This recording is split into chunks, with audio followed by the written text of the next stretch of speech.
Tuloy po tayo sa ating tema.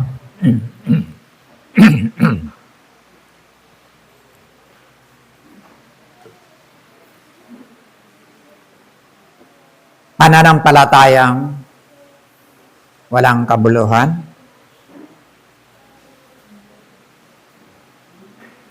Unang Korinto, Kabanatang 15, talatang 1 hanggang 4. Andyan po. Mga kapatid, ngayon ipinaalala ko sa inyo ang magandang balitang ipinangaral ko sa inyo. Iyan ang magandang balitang inyong tinanggap at maging saligan ng inyong pananampalataya. Naliligtas kayo sa pamamagitan nito kung matatag ninyong pinanghawakan ang salitang ipinangaral ko sa inyo, maliban na lamang kung walang kabuluhan ang inyong pagsampalataya. Sapagkat ibinigay ko sa inyo bilang pinakamahalaga sa lahat, ang tinanggap ko rin. Ito po yung magandang balita, na si Kristo'y namatay dahil sa ating mga kasalanan, tulad ng sinasabi sa kasulatan, inilibing siya at muling nabuhay sa ikatlong araw, tulad din ng sinasabi sa kasulatan. Pagpalain po ng Diyos kanyang mga salita. Pananampalataya. Ito po yung nakasentro sa bahagi ng tinatawag nating kaligtasan. Okay? May ilustrasyon po ako tungkol sa pananampalataya. Mayroong serkero, no? Na gumaganap yan sa mga circus, sa mga karnabal. No? Tumatawid po siya sa kable. Simula sa mataas doon, lilipat siya sa kabilang patungan. Pero wala po siyang lambat na nakasapo sa ilalim. Na in case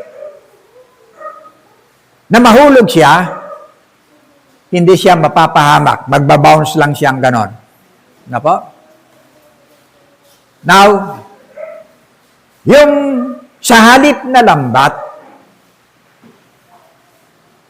mga punyal na nakatayong ganon sa lahat na bagay ng kanyang babagsakan. Para tandaan na kapag ka nagkabisala siya o nagkamali, tiyak na siya ay mamamatay. Now, tinawid nito, dahan-dahan yung kable, umiinda-indayog. Maraming nanonood na naroon. Halos ayaw huminga yung mga nanonood. Pagdating doon, palakpakan ang lahat. Accomplish. Bumalik siya muli. Ganun din. Palakpakan ang lahat. Pagkatapos, kumuha ng bisikleta doon na kanyang patungan, dahan-dahang ipinatakbo sa kawad. Halos ayaw tumingin ng marami. Ang iba, parang ganyan lang, nakasilip na ganyan. Sa takot. Dahan-dahang pinatakbo niya sa kawad hanggang sa makarating siya sa kabila. Pagdating sa kabila, nagtanong siya sa lahat ng mga nanonood, sino sa inyo ang aangkas, gustong umangkas sa bisikleta na ito, itatawid ko sa kabila at muling ibabalik dito. Yung lahat ng yun na nagtayuan na pumalakpak dahil nagawa niyang patakbuhin ang bisikleta sa kawad. Ni isa walang nagtangka na magtaas ng kamay. Nakita nila, lahat ng ginawa, ilang bisis na, pabalik-balik. Pero ni isa walang nagtiwala na magtaas ng kamay. Kung ako ang serkero, pagkatapos bababa ako, kasama kayo sa mga nanonood. Aanyayahan ko ang isa sa inyo Sis, pwede ka bang umangkas sa bisikleta? Tatawid kita ron, babalik dito. Papayag kayo. Ano po? Pag tinanong ko kayo, kapatid, pagkakatiwala mo ba sa akin yung anak mo? Dadaling ko sa kabila at ibabalik dito? Okay? Pagbagsak mo lang, tiyak kamatayan. Ayun pa, may mga kutsilyo na nakaumang doon sa baba. Okay? Yun po yung pananampalataya. Ano po? Kita natin, ginawa ng Panginoon para sa atin. Pero ang dami nating inahaplos at inaakap kung sino-sino ang dapat pagkatiwalaan. Ano po? Maiwas lang sa ganong kalagayan. Ano po? Now,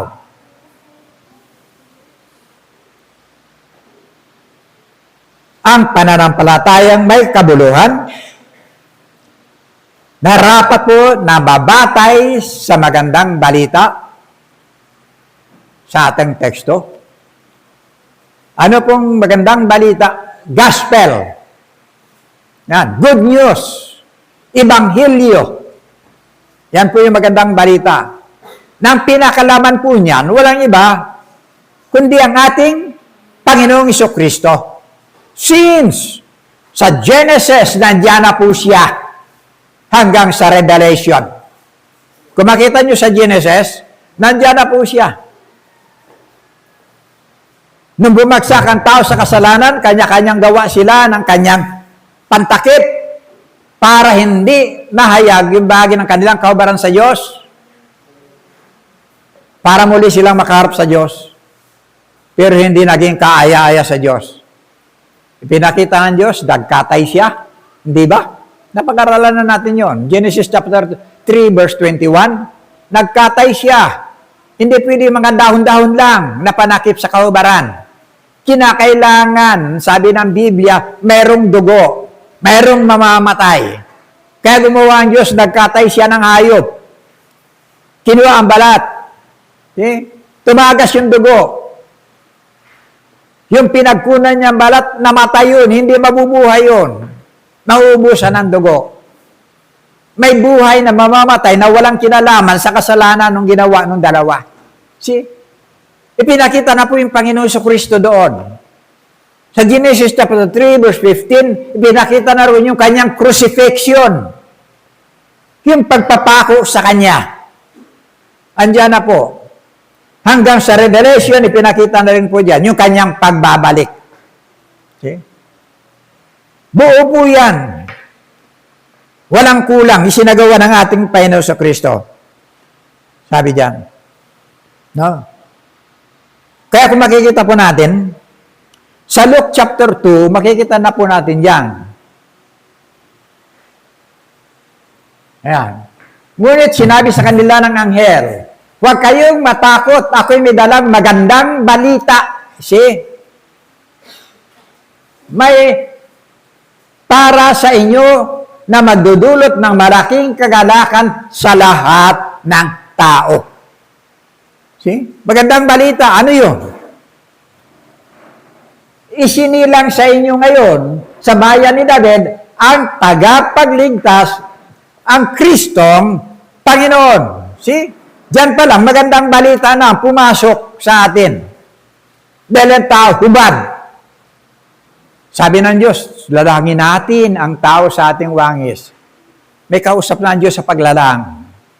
Andun na yung 3 persona. Sabi ng iba, anghel. Walang karapatan ng anghel na lumika. Nilika lang sila ng Diyos, pero hindi sila mandilika. Okay? Ito ngayon, mula sa pagkakatawang tao, kaya meron tayong Christmas eh. Pero ang Christmas na yan, puro saya. Pasyal, pera. Di ba? Yan ang Pasko ng tao eh.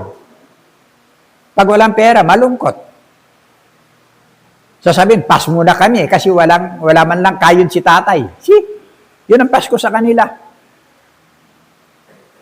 Hindi nila nakita yung pagsasalaman ng Diyos. Genesis chapter 1, verse 14, and the Word became flesh. See? Nagsalaman. Galing siya taas. Tapos sabi na iba, tao? Nagkatawang tao. Yes, tao siya. Pero Diyos siya. Kaya ang tanong nga dyan, nung si Kristo ay nasaan yung tao, ano siya? Sabi niya, tao. See?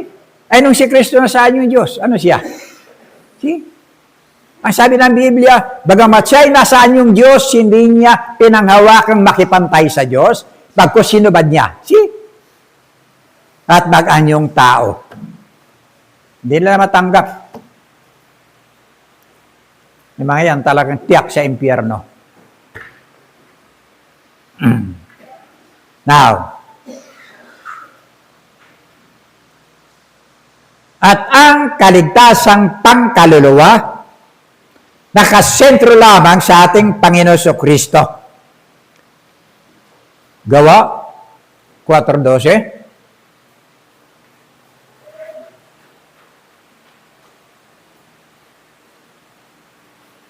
Acts chapter 4, verse 12.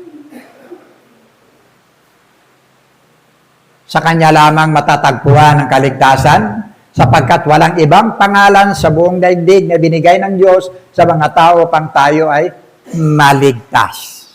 See? May kaibigan ako, Rizalista. Hindi raw namatay si Rizal. Si Muhammad. Si Buddha, sa Egyptian, marami. Sa Egypt. May kanya-kanya silang mga ano. Pero walang ibang pangalan. Sa silong ng langit, maliban ang ating Panginoon Kristo. Yan po. Sinasummarize lang natin ang kaligtasan. No? John 3:16.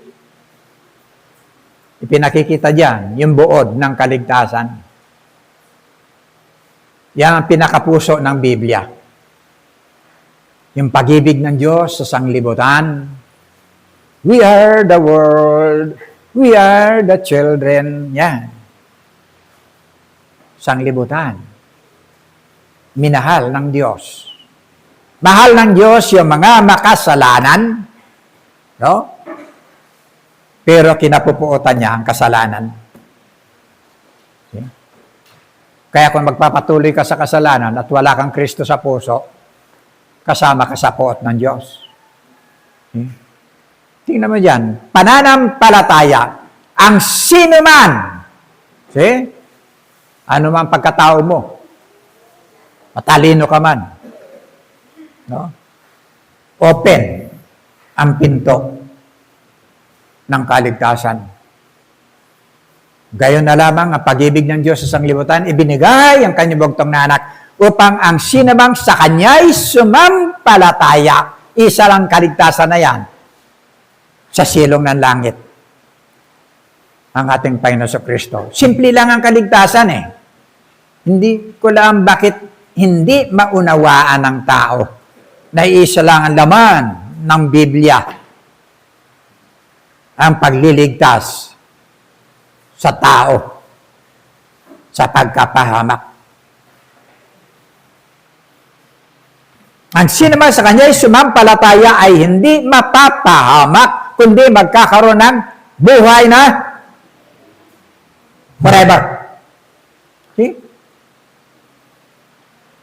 Huwag tayong lalayo dyan.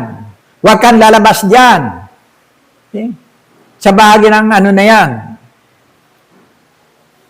huwag kang, anong tawag yan? Iwalay.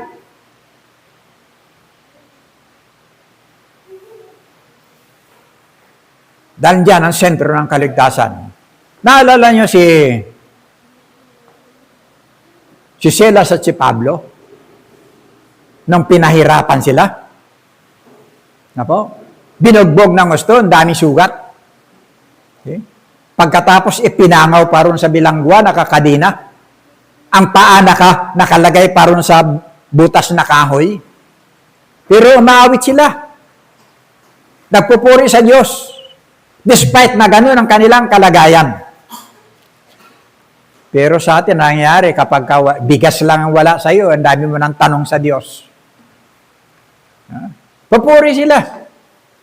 Biglang lumindol ng napakalakas. See? Umuga ang kanilang kinalalagyan. Namatay ang ilaw.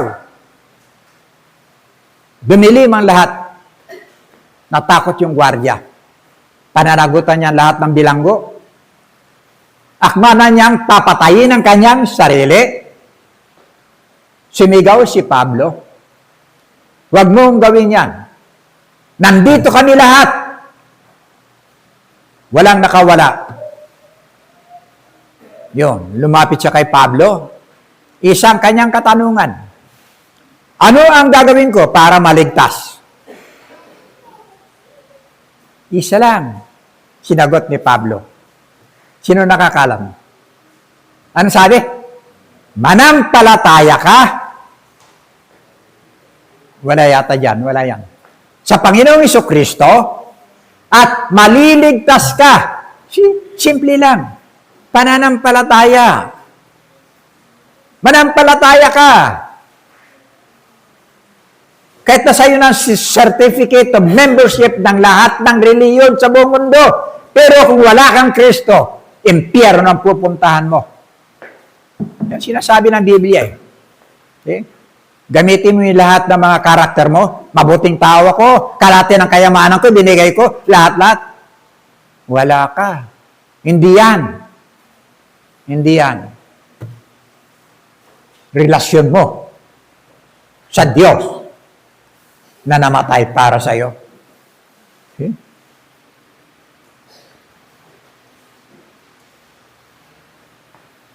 Kaya kalimitan, grabe ang ano natin. Pag-akap. Di ba? Sabi ko, wag mo ihiwalay kay Kristo eh. Sentro mo lang siya. Tapos ilalagay mo dito. Okay.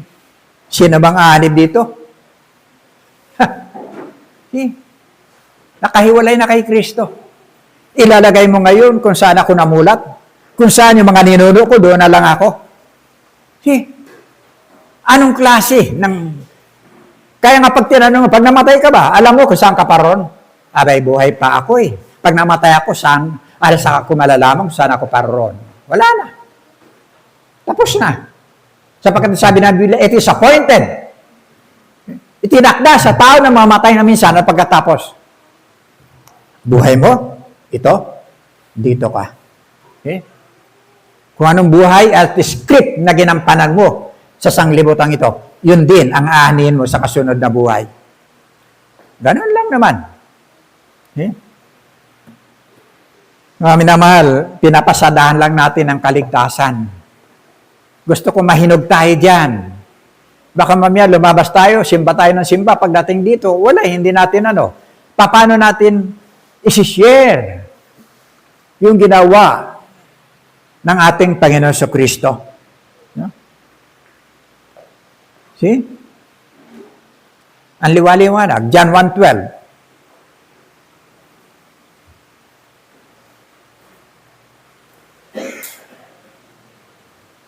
Subalit ang lahat ng tumanggap at sumampalataya sa Kanya, e binigyan niya ng karapatan maging mga anak ng Diyos.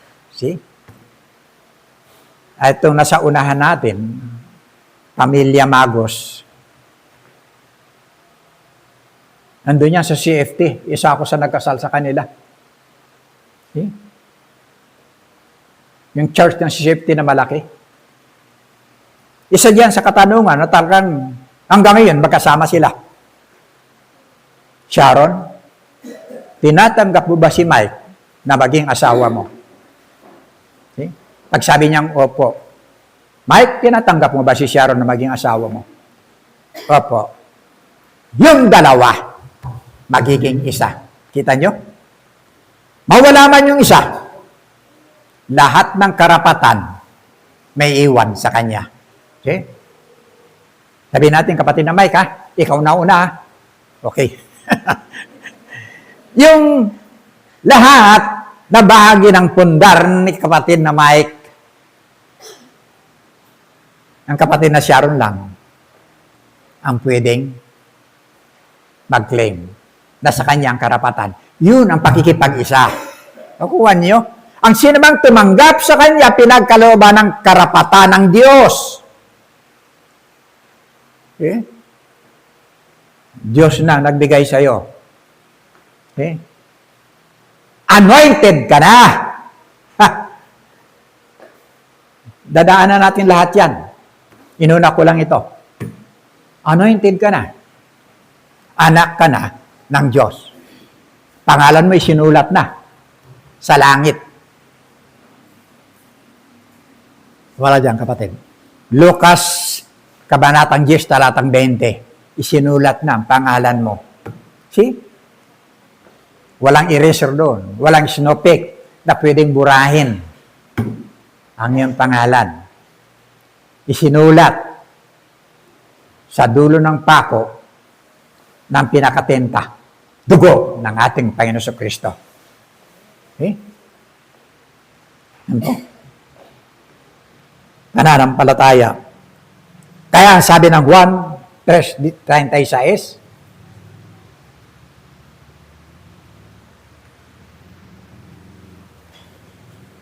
ang sumasampalataya sa anak ay may buhay na walang hanggan. Ngunit ang hindi sumusunod sa anak ay hindi magkakaroon ng buhay. Sa halip, mananatili sa kanya ang puot ng Diyos. See? Ang puot na yan saan? Ang hantungan. See? Yan po.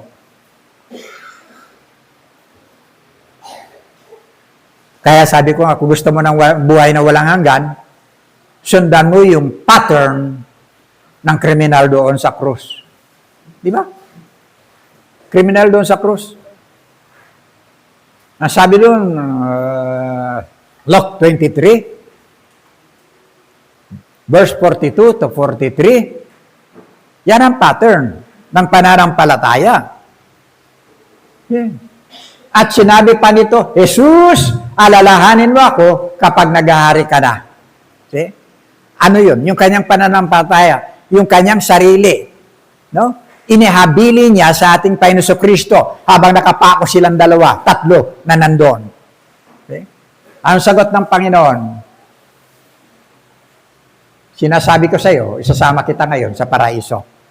See? Pattern ng pananampalataya. Ni hindi niya sinabi, makasalanan ka. Ni wala kang ang relihiyon. Okay? Ni hindi ka nakagawa ng anumang mabuti sa iyong kapwa. Wala. Kaya ka nga nandiyan sa krus, pinarurusahan ka. Dahil sa iyong kasamaan. Hindi ka pwede sa langit. Doon ka sa lugar na tinatawag na purgatorio. Doon ang mga makasalanan. Ganun ba? Para iproseso ka ng iproseso ng dasal na purdasal, dalawang limitasyon kung hanggang kailan matatapos. Kaya tingnan niyo yan. Ang iba lupa na, pero patuloy. May special, may ordinary. Okay? Tingnan niyo yung katotohanan. Tanungin mo yung mga nagdadasal. Kailan malilipat yung kaluluwa ng asawa ko o ng pamilya ko? Wala siyang mabigay na garantiya. Kasi wala na. Once na namatay yung isang tao, tinakdaan na sa kanya. Kung anong buhay niya dito, yun din ang hatol. Nakasunod. Itong magnanakaw na ito, alam niya kriminal. Alam niya na maiiwan yung kanyang katawan sa krus.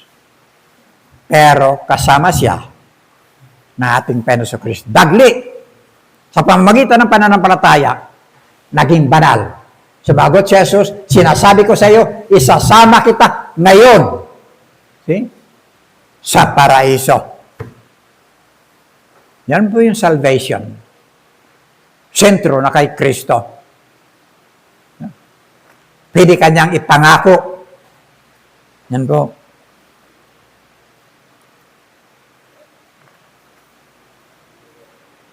Now, ito po ang mensahe ng buong Biblia. kaligtasan ng tao. Simulang mahulog ang tao sa kasalanan. Diba? At ang pagliligtas na gagawin ng ating Panginoong Jesucristo. Now, pangangaral, pagliligtas, pangangaral ng magandang balita. Diba? Diyan nakasalalay po sa bawat sa atin. Matthew chapter 28, verse 19.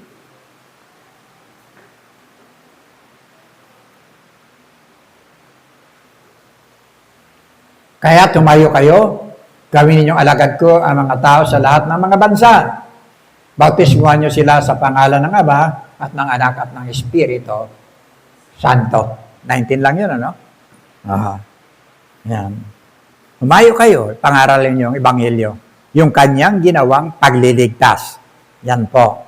Na po? Then, pagkatapos yan, 1 Corinthians chapter 15, verse 3.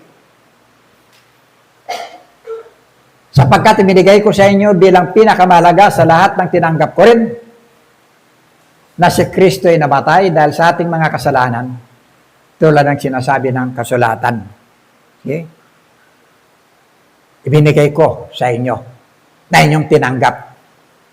Huwag mong sarilinin. Okay? Pasiton. Pasa mo. Sa basketball, pag nagsarili ka lang na mag-isa, 5 kayo, tawag yan ano? Buhaya. Pasa mo. Huwag mong sarilinin yung kaligtasan na ginawa ni Kristo. Share mo. Witness ka. Yan po. Magandang balita. Huwag mo pong itago. Matthew chapter 4, verse 23.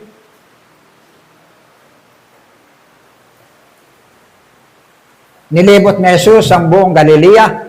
Nagtuturo siya sa mga sinagoga at pinangangaral ang magandang balita tungkol sa paghari ng Diyos. Pinapagaling din niya ang lahat ng uri ng sakit at karamdaman ng mga tao. Ito po yung layunin. Maging sa panahon ng ministeryo ng ating Panginoon Kristo. Siya mismo nangangaral. Okay? Para sa kaligtasan. Diba? Diyan po. Ang sabi ng Roma 10:17,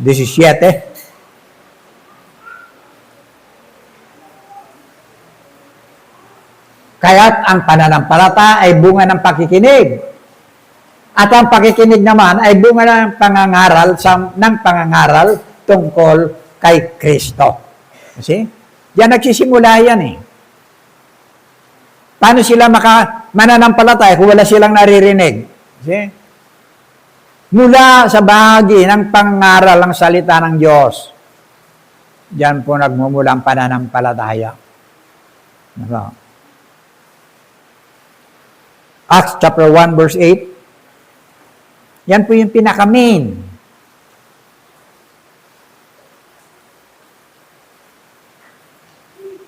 Subalit tatanggap kayo ng kapangyarihan, pagbaba sa inyo ng Espiritu Santo, at kayo magiging mga saksi ko sa Jerusalem, sa buong Judea, sa Samaria, at hanggang sa dulo ng daigdig. See?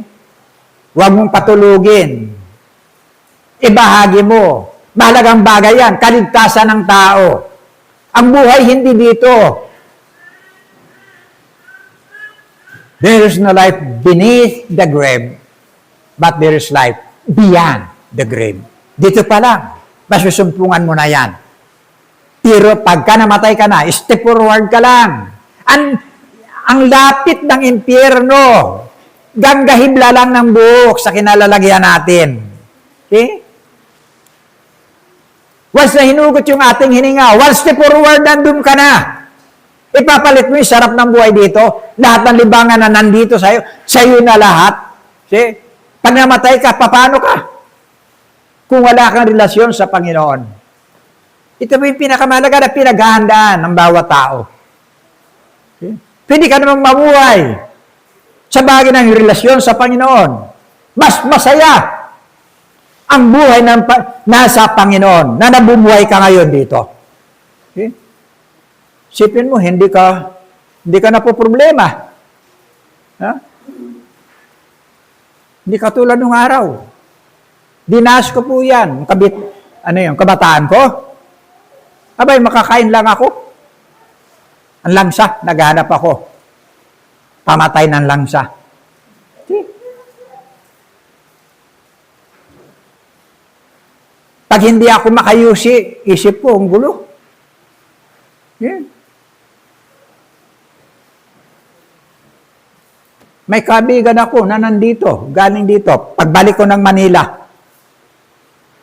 sumama, nag-stowaway. Sumama sa akin. Ay, manginginom. Pagdating doon, wala namang hindi naman ako umiinom. Pagdating ng hapon, sinisip-sip niya yung hangin. Nagtatagis yung ngipin. Pada yung stretch niya ng kanyang kamay. Naghanap siya. Pagod na pagod yung kanyang pakiramdam dahil walang alak. Isipin mo. Magiging alipin ka ng ganitong sistema. Samantalang dito, ang laya na magiging anak ka ng Diyos. Sarap na magiging anak ka ng Diyos. Diba?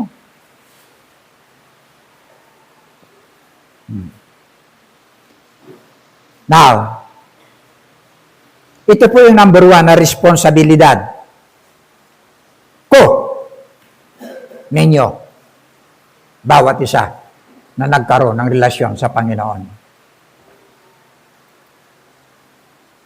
Lahat tayo, harap naman doon sa Panginoon No? Pastor, tungkulin mo yan, pastor ka No. Kayo lahat. Bawat isa binigyan ng kaloob. Saan mo ginamit yung kaloob mo? Ay, binaon ko po See? Tinago ko, takot ako Paano yan? Bawat isa nakaranas ng kaligtasang isinagawa at paghihirap ng ating Panginoon Kristo. At bawat isa may pananagutan. Okay? Hindi lang natin naisip kapag kalinggo. No? Pati mga kasambahin natin, mga kasama natin sa bahay. Kung mahal mo siya rito, mas mahalin mo siya sa darating na buhay. Walang hanggan yan. Naririnig mo, bakit pinabayaan mo ako? Pointing fingers. Darating talaga yan. Okay? Maririnig mo, andun ang kanilang panaghoy. Tagis ng ngipin, lahat-lahat. No? Tapos ikaw, sinarili mo lang, kaligtasan mo. Kakalungkot.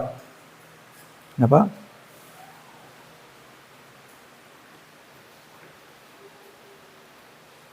Matthew chapter 24, verse 14.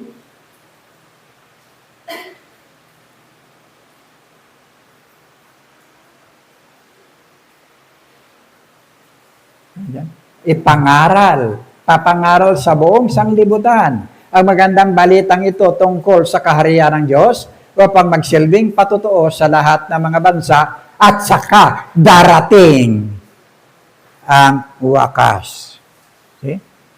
Pag yan lahat nakarinig na yan, at lahat, pati mga komunistang bansa, hindi na natin pananagutan. Basta once na ipagkaloob mo, wala ka ng pananagutan sa Diyos. Pero kung kasiping mo sa pagtulog, kasama mo sa loob ng bahay, halos hiningalang kayo, tapos wala.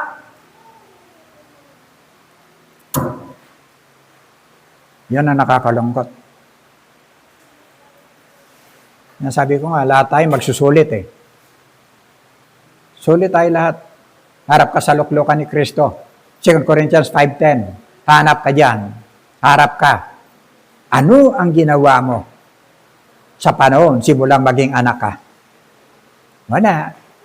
Kuyakoy, diversyon, ganun lang. Naubos sa sarili mo. Okay? Kung makikita niyo yung pinost ko ngayon, pakikipagrelasyon sa Panginoon. Hindi pa-wither-wither lang. Ito'y napapaloob sa buhay na walang hanggan. Sino nakakita niyan sa Facebook? Ayan. Hindi pa wither-wither lang. Hindi pa part-time lang. Yung relasyon mo. Oras mo sa'yo. Simulang maging anak ka ng Diyos. Ang Diyos na ang nanghawakan sa buhay mo. Lahat ang Diyos. Wala ka sa sarili mo. Pagtulog mo lang, pagising mo, Diyos pa rin ang may hawak sa iyo. Wala ka ng kamalayan. Kahit painumin ka ng kape, kutsarahan ka ng kape yan, iinumin mo na lang eh. Wala kang alam kung ano nangyayari sa paligid mo. Pero babangon ka dahil tangan ka ng Diyos. Minsan hindi natin naiisip yan eh. Yung isip natin lagi sa sarili natin. Diba? Now, okay na yan. Unang pag-aaral lang natin yan. Ito yung tema natin. Ngayon, sa mga nagaganap sa kasalukuyan. Pasimula pa lang tayo, ha? Alam nyo, kanina, pinapawisan po ako niyan. Eh. Nakaupo ako niyan kanina, hilong-hilo ako. Napakababa ng aking dugo. Pero ang prayer ko kanina, Panginoon, hayaan mo lang matapos ako, saka mo na kunin. Patapusin mo lang yung mensahe ko. Pwede mo na akong kunin. 1 John chapter 4 verse 1. Isinusulat namin ito upang malubos ang aning kagalakan. Yan lang. 1 John. No, 1:4 yan. 4:1.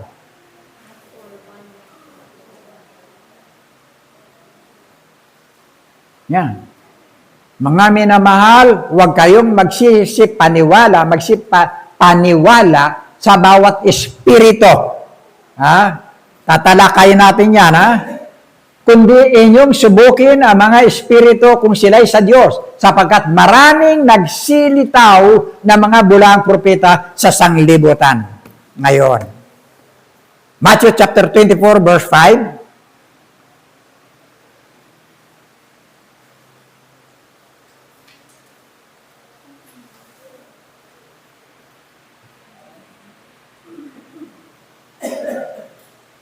Sapagkat marami ang magsisiparito sa aking pangalan na magsasabi, ako ang Kristo at ililigaw ang marami.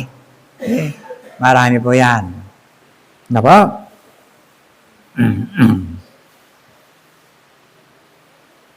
Now, una, tanong ko, nasaan ba ang Espiritu Santo? Okay? Bakit may mga nagsasabing kami, Kristiyano rin, kami believer din, kami mananampalataya rin. Napo? Pero mga tumatawag sila sa Espiritu Santo. Okay? Alam ba ninyo, mga minamahal, once na tinanggap nyo ang Panginoon Kristo, pangalan mo, sinulat, pagkatapos, nasa iyo na ang Espiritu Santo. Ito. Bilang bahagi ng tatak mo yon sa iyong pagkakaroon ng relasyon. Kung wala kang tatak, wala, babalik si Kristo. Saan ka? See? Yan ang problema roon. Yun ang katibayan, yun ang pinakaresibo mo. No? Now, nasaan ang Espiritu Santo? Sabi diyan. Bakit tumatawag sila na bumaba sa kanila ang Espiritu Santo? Sana roon ang Espiritu Santo. Nasa langit ba? Okay? Alam niyo, mga minamahal, kung makita niyo yung programa ng Diyos, ang Ama umibig sa sanglibutan, pinakalob niya ang kanyang bugtong na anak. Pagdating dito, yung trabaho ng Panginoon, yun lang maghirap, mamatay. Kaya kahit na anong sabihin niya sa kanyang mga alagad, hindi siya maunawaan. See? Kasi hindi niya papel yon. Papel ng banal na Espiritu ngayon, Yun ang magpapaliwanag sa lahat ng sinasabi ni Kristo. No? Yun ang sa atin yan. Nasa atin ngayon. Sa bawat isa sa inyo na nagsasabing mayroong Kristo. Okay? Naunawan nyo sinasabi ko? Naunawaan nyo. Nandiyan sa inyo eh. Okay? Sabihin mo yan sa mga tagalabas. Sumakot ka rito ng tagalabas. Kahit sabihin mo, hindi nila maunawaan yan. Bakit? Wala silang Kristo. Pag wala kang Kristo, wala kang banal na Espiritu. See? Liba na lang kung bigyan ka ng conviction ngayon. Maunawaan mo ang salita ng Diyos. See? Now, John chapter 16, verse 7. Nadaanan natin ito sa responsive reading.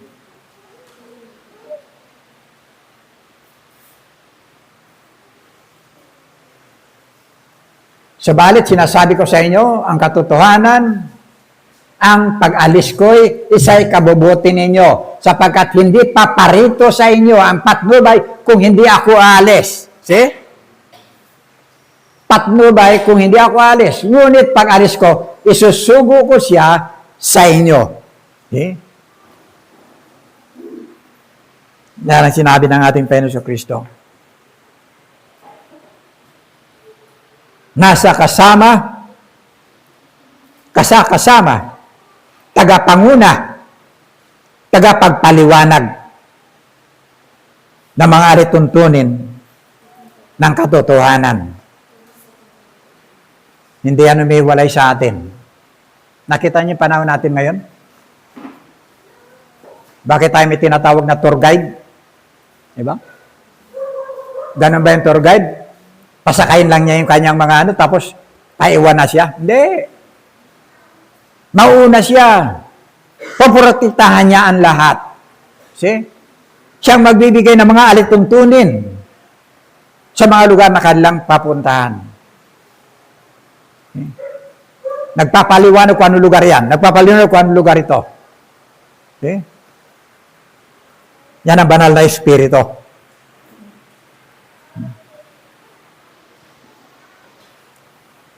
Now, verse 12 to 15.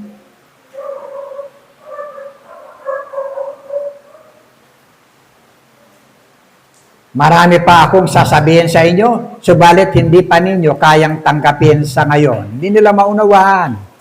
Okay?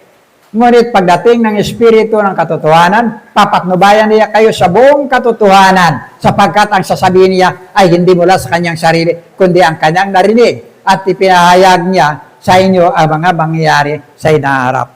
Nakita niyo yung ganda ng union ng Ama sa Anak. Nung magkatawang tao, Panginoon Kristo, pinakilala niya may Diyos, Ama. Nandito siya, sinasabi niya, tumutupad siya sa bahagi ng kanyang Ama. See? Pagdating niya rito, yan din, ang banal na Espiritu, tumutupad din sa bahagi ng kalooban at mga bagay na naisabihin ng ating Panginoon Kristo. Nandun po yung kaisahan ng kadiyusan. Okay? Maliban na lang, hindi mo maunawaan talaga. Pipilitin mo tao si Kristo. Now, John chapter 14, verse 16 to 17.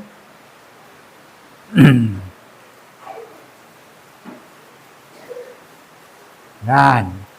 Dadalangin ako sa Ama upang kayo bigyan niya ng isa pang patnubay. Yan na, comforter na magiging kasama ninyo magpakailanman. See? Yung mananalangin, yung dadalanginan, at yung susuguin na isa pa. Comforter. Yun po yung kasama natin ngayon. Ang Panginoon nandun na, nakaluklok sa kanan ng Ama. Pag binasa yung Hebrews chapter 1 verse 3, nandun na siya, nakaupo. Banal na Espiritu nandito sa atin lahat. Nagbibigay ng conviction, nagsasabi sa iyo, wag sumasansala. Umuulan ba? May narinig akong kunting ugong. Patnubay, teacher. Siya po ay ating power. Ano po? Kapangyarihan. Nagtutuwid sa maling pamumuhay. Sumasansala kapag tayo kikilos na hindi maganda. Okay? Sino nakaranas ng ganyan? May kakatok sa'yo? Alanganing oras na, tapos mangungutang lang. Di ba? Walang pagkain. Tapos alam mo na ikaw mayroon din. Kaya lang kung bakit inabot ka ng pagkadamot. Di ba? Nung makatalikod na, may gumaganyan sa'yo. Sino nakaranas ng ganyan? May kumakagat sa kalooban mo, bakit hindi mo binigyan? May mga anak na maliliit, baka magdamag na walang kinain. May ngumangat-ngat sa espiritu mo.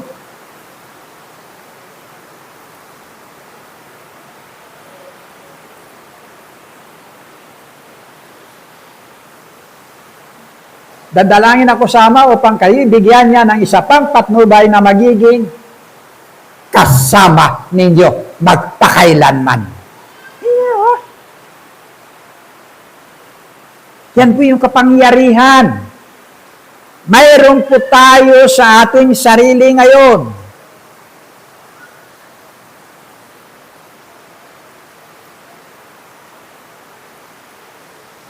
He will dwell. Ang sabi diyan, He will be in you forever. And He will dwell in you. Tatahan sa atin. Okay nga? 17? 16? Yan. Espiritu ng katotohanan na hindi matanggap ng sanglibutan sapagkat siya ay hindi nakikita. Hindi nakikilala ng sanglibutan. Ngunit nakikilala niyo siya sapagkat siya ay nasa inyo at siya ay nananatili sa inyo. See? Mananatili sa atin. Andito sa atin. See? Siya ang iyong kapangyarihan. Kaya maraming naniniwala. Ay hindi, naniniwala pala sa Espiritu Santo. Lumapit kayo doon. Jehovah's Witnesses? Wala yan. Sila naniwala. INC? Hindi naniwala na mayroong banal na Espiritu. Ama lang sa kanila. Marami. Hindi welcome sa kanilang Holy Spirit. Samantalang sa'yo, patnubay. Hindi yan aalis. No? Sabi diyan, 1 Corinthians 6:19.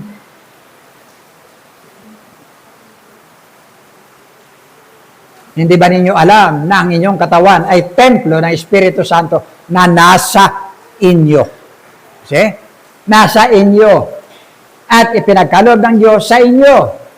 Dito sa atin. Hindi ninyo pag-aari ang inyong katawan. Pag-aari na yan ng Diyos. Nandiyan ang banal na Espiritu na nananahan sa inyo. Yan po yung totoo. Okay?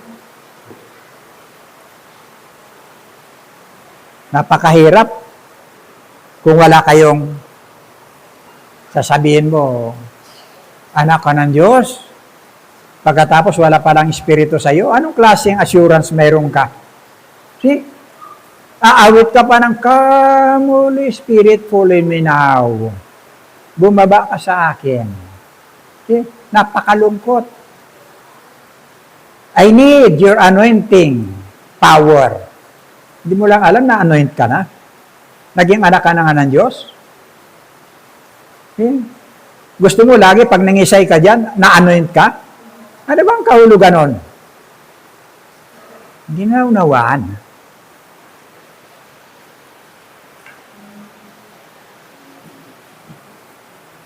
Minsan ka lang ma-anoint, hindi pa ulit-ulit.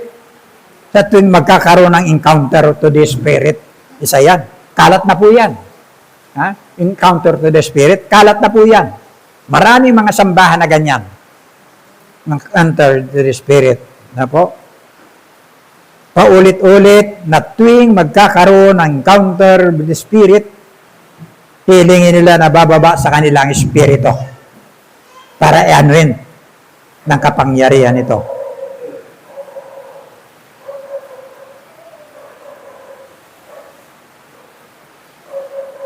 Samantalang matagal na dumating po ito. Paano na ang Pentecostes? Dumating na ito, hindi na umalis. Di ba? Hindi na bumalik sa langit. Nandito po, kapiling natin. Patuloy na kumakatok doon sa mga wala pang kaugnayan sa ating Panginoon sa Kristo. Okay? Nandiyan po yan. Tingnan mo nga palangga. Acts chapter 2.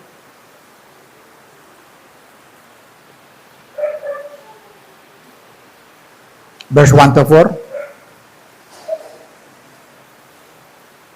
At nang dumating ang mga araw ng Pentecostes, silang lahat ay nangagkakatipon sa isang dako. Piyesta yan, Pentecost. Piyesta. At biglang dumating mula sa langit, ang isang ugong na gaya ng isang humahagibis na hanging malakas. Ayan na siya. At pinuno ang buong bahay na kanilang kinauupuan. Okay? At sa kanila'y may napakitang mga dilang kawangis ng apoy na nagkakabaha-bahagi. Pansinin niyo, at dumapo sa bawat isa sa kanila. Okay? Yun na. Ang Holy Spirit. Okay? Yun ang kalikasan na pinakikita ng Diyos. Apoy. Maging doon kay Moses, yung kausap niya ron. Sabi ng Diyos, umarin mo ang iyong panyapak sapagkat banal ang kinatatayuan mo. Apo yun. Nung magpakita siya sa mga Israelita, sabi niya kay Moses, tipunin mo yung mga Israelita nung makalabas sila sa Egypto. Tipunin mo mga Israelita. Gusto ko magpakita sa kanila. See? Exodus chapter 19, verse 17 to 18, nandyan yan. Nang makita ng mga Israelita na doon sila sa paanan ng Mount Sinai, nakita nila punong-puno ang usok, yung tuktok ng Mount Sinai. Pagkatapos bigla bumaba yung apoy. See? Ngayon dumating ito banal na espiritu apoy na nagkahati-hati sa kanila. Dumako sa bawat isa sa kanila. Consuming fire. Ang Diyos. See? Andiyan na. Hindi yun umalis.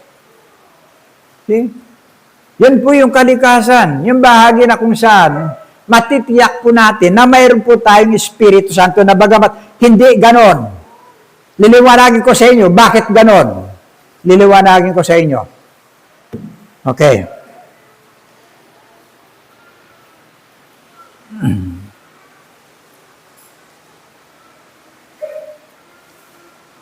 Kaya sabi ko nga, nakakalungkot. Pag dumating ang mga ganong gawain, na po, alam ko yan. Sisimula na sila. Marami nang gumagawa niyan, ha? Uso-uso kasi yan, eh. Kung ano nakikita ron, aba, maganda ito, ah. Maganda magparami. Maganda ito, ganito. Yan, ha? Gagawin niya, papatay ng ilaw. Diba? Papatay ng ilaw yan, madilim. Dilim. Tsaka sila magpapatugtog ngayon. Eh? Papatugtog sila. Pagtugtog nila, pagtawag sa Espiritu. Di ba? Tatawag sila sa Espiritu sa mimigay ng tugtog. Madilim yan. Sasabihin ko sa inyo kung anong impact niyan. Ha? Then, pagkatapos, makikita mo, andun na sila lahat. May nakahiga, may nakano. Eh? Yun. Ang tanong, Espiritu ba ang bumaba na dumating sa kanila at dumako sa kanila? Tandaan niyo, ang Diyos hindi gumagamit ng kadiliman. Ha? Ang Diyos lagi maliwanag. Halos hindi mo kayang tingnan. Yun ang kaluwalhatian ng Diyos. Luke chapter 2, verse 10 to 11. Sige, parang hanapin mo.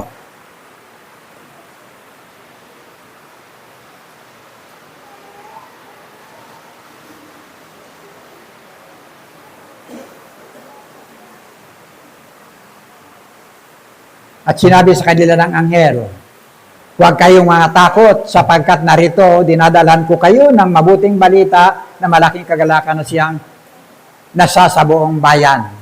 11. Sapagkat ipinanganak sa inyo ngayon sa bayan ni David ang isang tagapagligtas na siya ang Kristo ng Panginoon. 8. Balik mo sa 8. Wala dyan eh. Verse 8. At may mga pastor ng tupa na yan, tama yan, sa lupain ding yaon na nangasa parang na pinagpupuyatan sa gabi ang kanilang kawan. Okay? At tumayo sa tabi nila ang isang anghel ng Panginoon at ang kaluwalhatian ng Panginoon ay nagliwanag sa palibot nila at sila ay totoong nangatakot. See? Hindi nag-appear ang Diyos sa gitna ng pusikit na karimlan. John chapter 1, verse 5.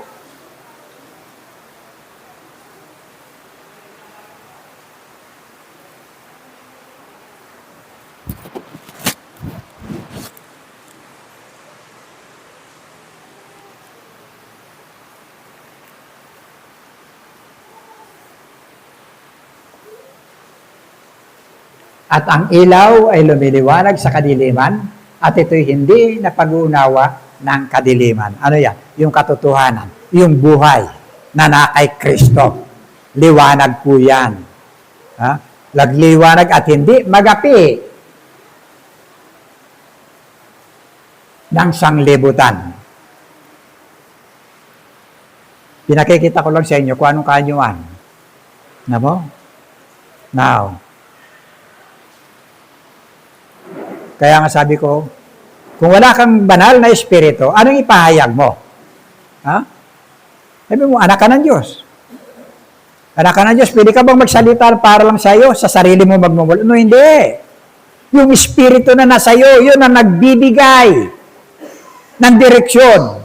Paano kung may naghihingalo na diyan? Sisingap-singap na. See? Wala ka palang espiritu.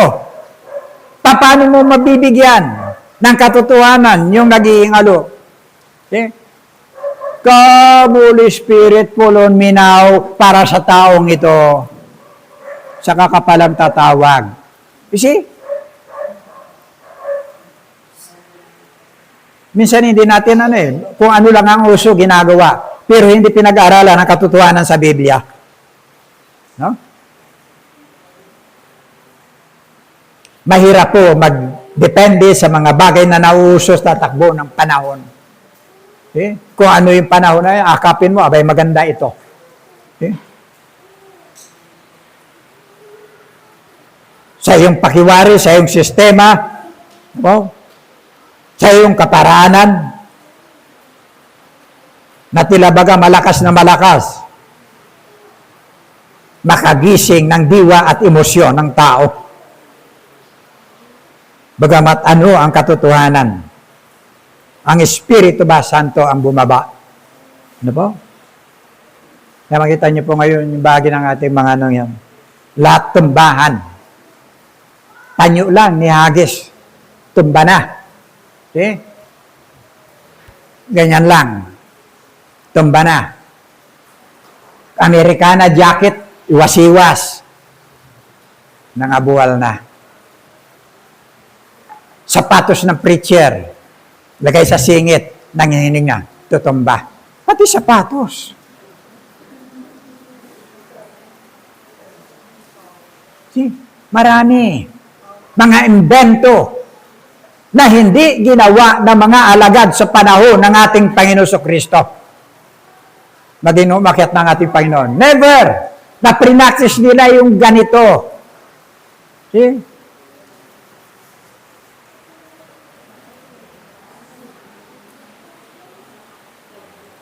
Kakalungkot.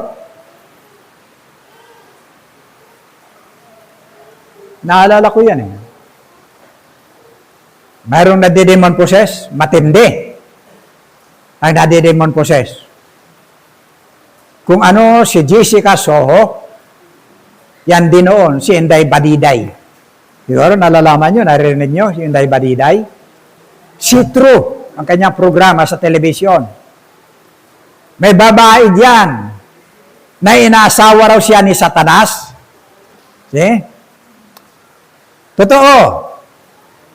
Kasi nagbuntis siya eh. Hindi yung asawa niya, yung kinakasama niya, hindi yun. Pinakikita niya kay Inday Badiday sa telebisyon, buong Pilipinas. Maaari nakakarating pa sa ibang bansa. Yung kanyang paa, nagiging ahas. See? Nagiging sawa. Pero nung panahon na yun, nung kinulong namin siya, andito kami lahat. Walang malalabas, ang sarado lahat. Pati pinto. Yung nasa pinto, yung isang karatista, malaking katawan. Hindi siya makakawala talaga. Sisimula pa lang kami, pag-aawitan pa lang, umikot na yung kanyang mata eh. See? May demonyo sa loob. Tapos ayaw niyang marinig. Takip na siya. Susuray-suray, naghahanap ng masusulingan. Eh? Nung wala na siyang masimpungan, wala nang namatay ang ilaw. Madilim lahat. Hindi namin siya maapuap kung nasaan na siya. Tanungin niyo may bahay ko. Hanggang sa tutup namin sa sulok na ganyan. Basang-basa siya ng pawis. Siya na yun. Nagsilabas na. Sumindi na yung ilaw. Kita niyo yung diablo? Kaya niyang patayin itong lahat ng ito. Nakapangyarihan siya. May ilaw lahat sa paligid. Yung lugar lang namin ang wala. Pagkatapos dumilat siya, sabi niya, andyan na sila, marami sila. See? Yung sinasabi ng Biblia, totoo, legion. See? Nung mga anak yan, totoo, yung sinabi niya, asawa siya ni Satanas. Kalahati, itim, balahibuin. Ito normal. Pero patay nung lumabas. Eh? Yan ang sinasabi niya, kukunin daw. Eh? Kaya kumausap na lang kami ng sepulturero, ilagay sa karton para ilibing. Eh? Ganon kalakas ang diablo. Mas gusto ng diablo madilim. Eh? Ganyan po yan. Now, ano po yun? Pakikita ko po sa inyo. Bakit ganun? Madilim. Bakit ganyan? May mga busis nag-iiyakan. Bakit ganun? Ha? Yan po yung tinatawag na Transcendental Meditation Consciousness. Ginagalaw yung iyong isip. Ginagalaw yung iyong kalooban. Ginagalaw yung iyong emosyon. Ginagalaw lahat yung bahagi ng iyong pagkatao. Okay? Mind controlling. Kontrolado yung iyong pag-iisip sa mga ginagawa. Kasi, dominate and manipulate the mind. Andun lahat. Nadomina ka na. Yung pag-iisip mo. Andun na. Yung emosyon mo nandun. See? Iiyak ka na ngayon. Gulo ka na. Lahat-lahat kung ano-ano. Yan po. Pero ang tanong, conviction ba yan? Emotion sa'yo. Conviction ba yan? Na mula sa banal na Espiritu. See? Yan ang delikado. Conquer your emotion rather than the conviction of the Holy Spirit. See? Ganon. Malakas po yan. Okay? Yan ang nagaganap. Kaya pinakikita ko po sa inyo. Tapos tatawag ka sa Espiritu. Sabi, delikado yan. Para kang sasakyan na wala kang manibela. Saan ka pupunta? For disgrasya ang abutin mo. See?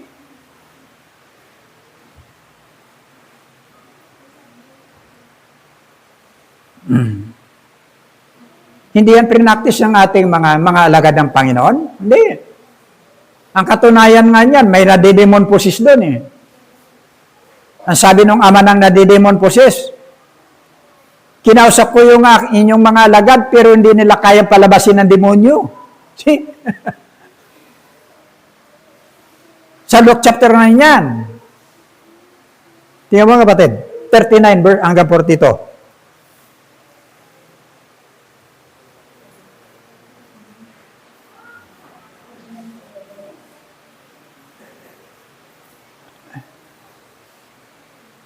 Chapter 9. Yan.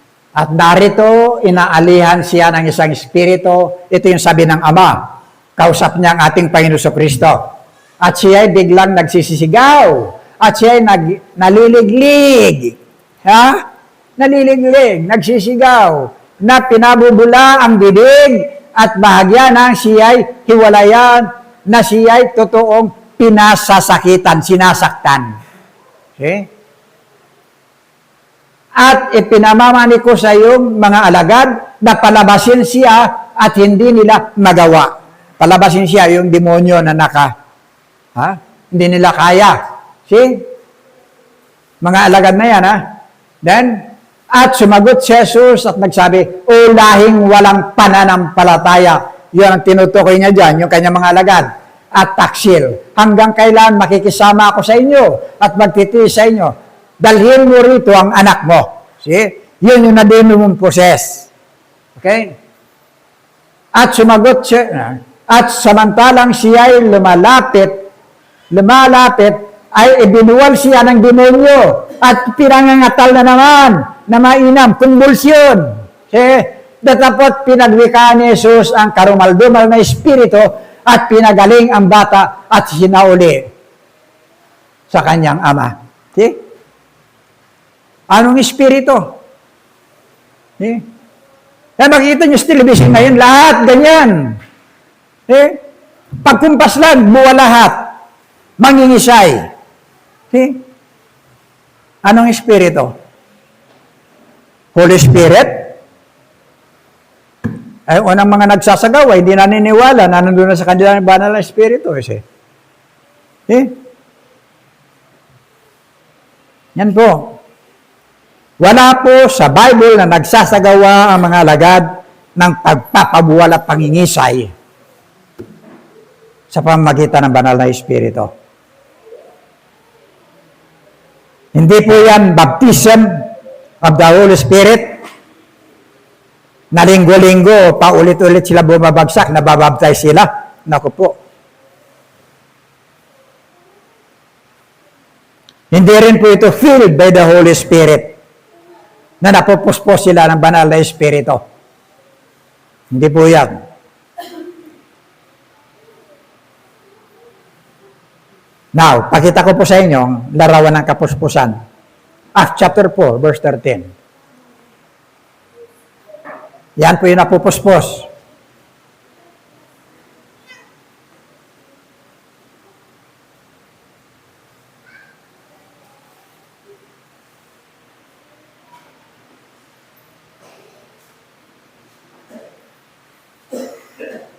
Yan. Nang makita nga nila ang katapangan ni Pedro at ni Juan, at pagkatalastas na sila'y mga taong walang pinag-aralan, hindi nakapag-aral yan, at mga mangmang, ay nangagtaka sila, at nangapagkilala nila na sila'y nangakasama ni Jesus nung nabubuhay pa. Okay? Yan ang mga napupuspos, nangangaral. Yung pangangaral nila yung kanilang tinutukoy, no? Naiintindihan, higit sa lahat, na po, may kapangyarihan yung kanilang sinasabi. Bagamat hindi nakapag-aral, nandun po yung kapangyarihan yung sinasabi. Acts 1:8, you will receive power kapag dumating sa inyo ang Espiritu Santo. Okay? Yan. Magpapahayag ka talaga. Hindi nangisay. Hindi tumamba. Hindi nahiga. Walang magtatakip ng kumot. Nangaral sila. Verse 31.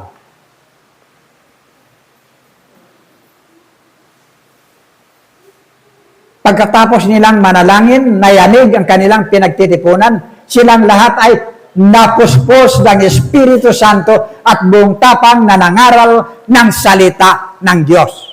See? They are filled by the Holy Spirit at buong tapang nagpahayag ng salita ng Diyos. Yun po yung nangyari sa Pentecostes. Bawat isa nagsalita ng kanyang iba-iba't mga wika ng mga bansa na nandun. Yun po yung kapangyarihan. Nasa kanila na, dumating na. See? Yan po. Now,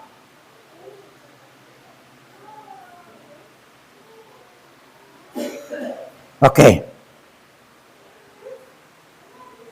5 minutes. Pakita ko po sa inyo yung 3 pangyayari sa bagong tipan. Ha? 3 pangyayari lang yan. Yan na ulit. Una, nagsipagpahayag sila ng salita. Dumating ang banal na Espiritu. Tandaan nyo, ang Hudyo hindi naniniwala hanggat wala kang palatandaan na pinakikita. Nasanay sila. Nung ipangako ng Diyos, hindi ko nagugunawin ang mundo sa pamamagitan ng tubig hanggat makikita nyo yung bahaghari. See? Yung sabi ng anghel sa mga pastol, ito ang palatandaan. Nung sabihin niya pinanganak na, ito ang palatandaan. Makikita niyo yung isang sanggol na nababalot ng lampin. Sabi niya, ito ang palatandaan. Nababalot ng lampin at nakahiga sa sabsaban. See? Bago sila maniniwala. Kaya nga si Thomas, hindi ako maniniwala hanggat hindi ko nipapasok yung aking daliri sa butas ng kanyang palad. May palatandaan sila lagi. See? Now, ang nangyari sa Pentecostes, palatandaan yung sinabi ng ating Panginoon Kristo na ako'y dadalangin sa Ama para kayo padalan, nandiyan na, dumating na. Kaya sila nakapagsalita ng iba't ibang wika, kapangyarihan yun, palatandaan na dumating na yung pinangako ng Panginoon. Una yun. Pangalawa, sa Acts chapter 10, verse 44, 48. Palatandaan din yan, ha? Nagsasalita pa si Pedro nang bumaba ang Espiritu Santo sa lahat ng mga nakikinig. See? Namangha ang mga mananampalatayang Hudyo. Hudyo yan, ha? Nakasama ni Pedro sapagkat ibinigay din sa mga hintil ang kaloob ng Espiritu Santo. Palatandaan. Nagtaka ang mga Hudyo. Dahil ang alam nila, sila lang ang pinili. Sa kanila ibigay ang kautusan. See? Sila lang ang mga maliligtas. Ngayon, nakita nila yung mga hintil. Nakisipagsalita rin ng iba't ibang lingwahe, ng iba't ibang wika, palatandaan na ang kaligtasan, hindi na lang sa bansang Israel. Ang kaligtasan, universal, pangkalahatan na. Ipinakaloob na maging doon sa mga hindi bayan ng Diyos. Nakukuha ninyo? Palatandaan. Panghuli. Pangatlong palatandaan. Acts chapter 19, verse 1 to 6.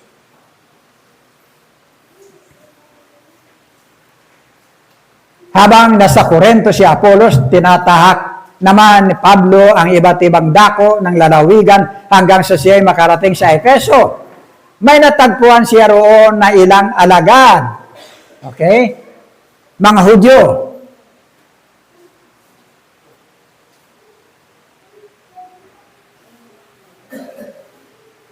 At sila'y tinanong niya, tinanggap ba ninyo ang Espiritu Santo nang kayo sumampalataya? Hindi. Hindi po. Hindi namin narinig na may Espiritu Santo pala. See? Minsan hindi nila narinig. Nanampalataya lang sila, hindi nila narinig.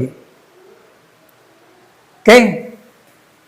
Kung gayon, anong uri ng bautismo ang tinanggap ninyo? Tanong niya, bautismo ni Juan. Tugon nila, bautismo ni Juan sa pagsisisi lang. Repent and be baptized. Kung gayon, anong uri? Okay? Tugon nila. Kahit sinabi ni Pablo, binabautismuhan ni Juan ang mga nagsisisi at tumatalikod sa kasalanan. Ipinangaral niya sa mga Israelita na sila'y sumampalataya kay Jesus ang dumarating na kasunod niya. Okay? Nang marinig nila yon, nagpabautismo sila sa pangalan ng Panginoon Kristo. Okay? 6. Nang ipatong ni Pablo ang kanyang kamay sa kanila, bumaba sa kanilang Espiritu Santo at sila'y nagsalita ng iba't ibang wika at nagpahayag ng mensahe na mula sa Diyos. Yun lang. Yun napupuspos yun. Nagpapahayag ng salita ng Diyos. Walang nangyaring buwal. Walang nangyaring pangangaligtig. Walang nangyaring pagbubula o ano mga bagay na naganap na tulad ngayon. 3 bagay lang na naganap sa bahagi ng banal na kasulatan sa Bagong Tipan. Apo? Kaya nakakalungkot. Sana, kung mayroon kayong mga kaibigan kasama kamag-anakan na nanghahawakan, tatawag pa sa Espiritu Santo, paliwanagan po ninyo. Anak ka ng Diyos. Okay? Appointed ka na, anointed ka na. Saan? Pakita natin. Saan? Huling talata. Ephesians chapter 1, verse 4.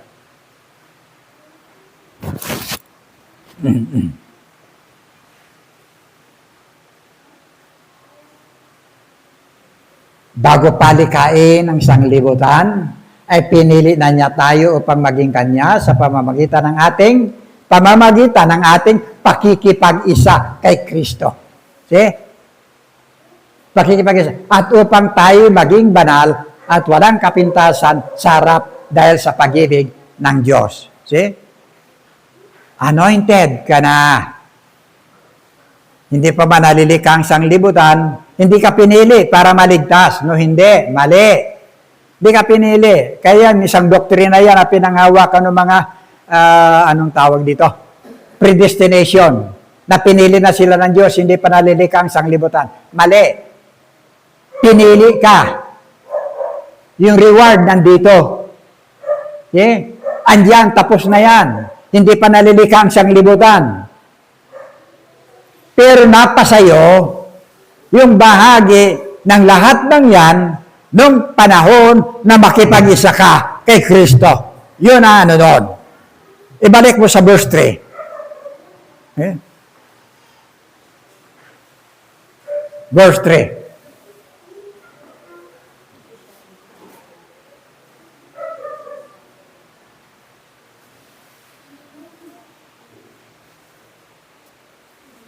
Yan. Purihin nawa ang Diyos at Ama ng ating Panginoong Jesucristo na siyang nagpala sa atin ng bawat pagpapala ukol sa Espiritu sa sangkalangitan kay Kristo. See? Wala na? Yeah. Ayun, yung kanina. Yan. Sakay pinagkaloob sa atin, yung lahat ng pagpapala na mula sa langit. Dito medyo malalim diyan. Pinagkaloob sa iyo, noong panahon na makipag-isa ka kay Kristo. Pinaulan ng Diyos yung lahat ng pagpapala na mula sa langit. Ano yan? Una na yung kaligtasan na napasa iyo. See? Sa yung pakikipag-isa kay Kristo. Yung kabanalan, yung pag-ibig, yung kagalakan, yung kapayapaan, marami yan na nasa atin. See? Sa ating pakikipag-isa sa Panginoon. Tapos tatawag ka pa ng ibang espiritu. Pe-perform ka pa sa madilim na lugar. Wala sa Bible yan. Maraming ginagawa na wala sa Biblia. Okay? Lahat ng yan. Ang sabi ng Colossus 2:8,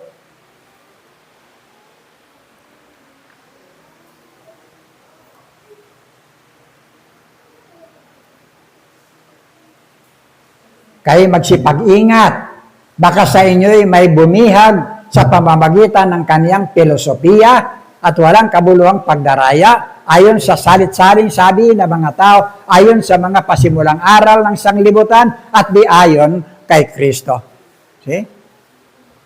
Maraming lumalabas. na hindi ayon sa panuntunan at pamamaraan ng Diyos. Diba? Purihin po ang Panginoon. Diba? Number 1, ipangaral, ipasa, ibahagi ang ginawang pagliligtas ng ating Panginoon Kristo. Ito po yung number 1, pinakamahalaga sa buhay po natin. Ano po? Yung kaligtasan ng ating kapwa, lalo na ng ating mga mahal sa buhay. Ano po? Hindi yung bawat sesyon, walang masyadong pangangaral ng pagsisisi, walang masyadong pangangaral ng kaligtasan, puro na lang patumba-tumba, pag ganun-ganun na lang. Wala. Anong pakikinabangin lahat na yan? Paano maliligtas ang iyong kapwa? Na po? So, purihin ang Panginoon. Kaya niluluto natin yung ating sarili, yung mga bahagi kung anong katotohanan para makita natin yung mga bagay na nagaganap ngayon. Na po? Na magkaroon po tayo ng bahagi sa mga nagaganap sa kanila. Na po? Tayo po yung manalangin. Amang Banal, marami pong salamat muli sa iyong mga katotohanan. Nanawa nakita namin, Panginoon, kung paano Diyos ang iyong panuntunan sa bahagi Diyos ng aming mga buhay. Salamat po sa banal na Espiritu na kung saan patuloy na nagpapaunawa ng mga katotohanan ng Diyos na aming tinatanggap. Ang katotohanan, Panginoon, na iyo pong ipinagkakaloob. Bless mo po ang lahat ng ito sa buhay ng bawat isa. Sa pangalan ng aming Panginoon Kristo. Amen.